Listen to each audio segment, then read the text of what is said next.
미중 무역 전쟁, 이 얘기 나올 때마다 꼭 따라붙는 질문이 하나 있죠. 바로 중국이 미국 경제를 멈춰버릴 수 있는 일종의 금융 핵 버튼을 쥐고 있냐는 겁니다. 오늘 이 엄청난 질문에 대한 답을 한번 찾아보겠습니다. 자, 그럼 본격적으로 한번 들어가 보죠. 이게 양국 관계가 좀 안 좋아질 때마다 나오는 정말 생각만 해도 아찔한 시나리오잖아요. 중국이 가지고 있는 어마어마한 미국 국채를 시장에 그냥 다 던져버려서 미국을 무릎 꿇린다는 거예요. 근데 이게 과연 그렇게 간단한 문제일까요? 지금 보시는 그래프가 그 규모를 딱 보여주는데요. 일본이랑 중국, 이 두 나라가 미국의 가장 큰 해외 채권자입니다. 뭐랄까, 미국 주식회사의 지분을 제일 많이 가진 1대 2대주주라고 생각하시면 딱 맞아요.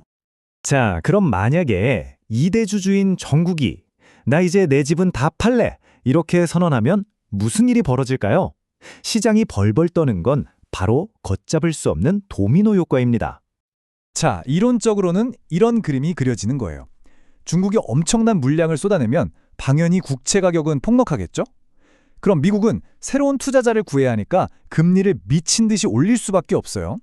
이건 곧바로 정부, 기업, 그리고 우리 같은 개인들의 대출이자가 폭등한다는 뜻이고 결국 미국 경제 전체가 멈춰 설 수도 있다는 거죠. 이게 그냥 하는 말이 아닌 게 얼마 전에 일본이 국채를 판다는 아주 작은 소문 하나에 시장이 거의 패닉에 빠졌었어요. 나중에 알고 보니까 그냥 한 연기금이 자산을 살짝 조정한 거였는데도 말이죠. 이게 뭘 의미하겠어요? 시장이 그만큼 예민하다는 거죠. 만약 1, 2대주주가 진짜로 팔기 시작하면 아마 나머지는 다들 출구로 미친 듯이 달려갈 겁니다. 바로 여기서 진짜 핵심적인 질문이 나옵니다. 과연 이 국채라는 무기가 정말로 쏠 수 있는 무기일까요? 아니면 쏘는 순간 나도 같이 죽는 그런 상호 확증 파괴에 더 가까운 걸까요? 바로 이 부분이 이 문제의 역설을 정확히 보여줍니다.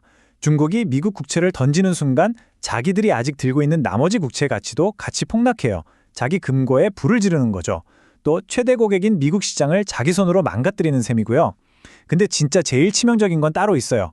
수조 달러를 팔아서 위안화를 사들이면 어떻게 될까요? 위안화 가치가 너무 올라서 중국의 수출 기반 경제가 그냥 통째로 무너져 내릴 수 있습니다. 미국도 이걸 너무 잘 알죠? 재무장관의 말이 아주 명확합니다. 누가 감히 국채 시장을 무기로 쓰려고 하면 우리 중앙은행, 즉 연준이 나설 거야 라는 거죠. 연준은 말 그대로 무제한으로 달러를 찍어내서 시장에 풀린 국채를 싹 다 사들일 수 있어요. 이렇게 되면 중국의 공격은 그냥 무력화되는 거고 동시에 안 그래도 폭등하는 위안화 가치에 기름을 붓는 꼴이 되는 겁니다. 자, 그럼 이 국채 카드가 사실상 쓸 수 없는 블러핑이라면 지금 미국이 벌이는 이 관세 전쟁이나 강경 발언은 도대체 뭘 위한 걸까요? 이건 단순히 무역 적자 같은 문제를 넘어서요. 훨씬 더 크고 장기적인 미국의 진짜 전략과 연결되어 있습니다. 미국이 진짜로 원하는 건 중국이랑 연을 끊는 디커플링이 아니에요. 그보다는 두 거대 경제 사이에 기울어진 운동장을 바로잡는 일종의 아름다운 리밸런싱, 즉 관계를 근본적으로 재조정하는 데 목표가 있습니다. 목표는 바로 이겁니다. 한마디로 역할을 바꾸자는 거죠. 미국은 맨날 물건 사주는 세계의 소비자 역할에서 벗어나서 다시 물건을 만드는 제조업 강국이 되려고 하는 거고요. 동시에 중국에게는 이제 세계의 공장 노릇은 그만하고 자국민들이 더 많이 소비하는 거대한 내수 시장으로 바뀌라고 압박하는 겁니다. 그럼 중국이 어떻게 더 많이 소비하게 만들 수 있을까요? 방법은 바로 중국의 금융시장을 활짝 열게 만드는 겁니다. 외국 자본이 중국으로 막 들어가면 위안화 가치는 오를 수밖에 없고 중국 사람들 입장에서는 수입품이 더 싸지겠죠. 자연스럽게 중국 경제가 수출보다는 내수 중심으로 돌아가게끔 유도하는 거예요. 자, 그런데 문제가 뭐냐면 설령 미국이 원하는 걸 다 얻어낸다고 해도 그 과정이 너무 거칠었다는 거예요. 이런 공격적인 전략은 결국 미국에게도 장기적으로 상당한 대가를 치르게 할 수 있습니다. 미국은 심지어 자기한테 돈을 빌려준 최대 채권국들, 즉 동맹국들한테까지 관세를 매기는 식의 강압적인 방법을 쓰고 있거든요. 이런 행동은 결국 동맹들의 신뢰를 잃게 만들고 미국의 가장 큰 자산 중 하나인 바로 이 소프트 파워를 스스로 깎아먹는 일이 되고 있습니다. 리더를 믿을 수 없게 되면 어떻게 될까요? 당연히 자기들끼리 따로 모이겠죠. 실제로 많은 나라들이 미국의 이런 예측 불가능한 정책에서 스스로를 보호하려고 아예 미국을 빼고 CPTPP 같은 새로운 무역 그룹을 만들고 있어요. 자기들만의 별도 대화방을 만드는 거죠. 여기서 우리가 기억해야 할 핵심은 바로 이겁니다.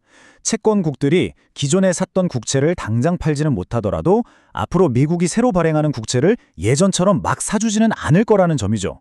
그 말은 결국 미국이 앞으로 돈을 빌리려면 더 비싼 이자를 줘야 할지도 모른다는 뜻입니다. 우리가 알던 그 초저금리 시대가 어쩌면 영원히 끝난 건지도 모릅니다. 그래서 우리는 마지막으로 이런 질문을 던지게 됩니다.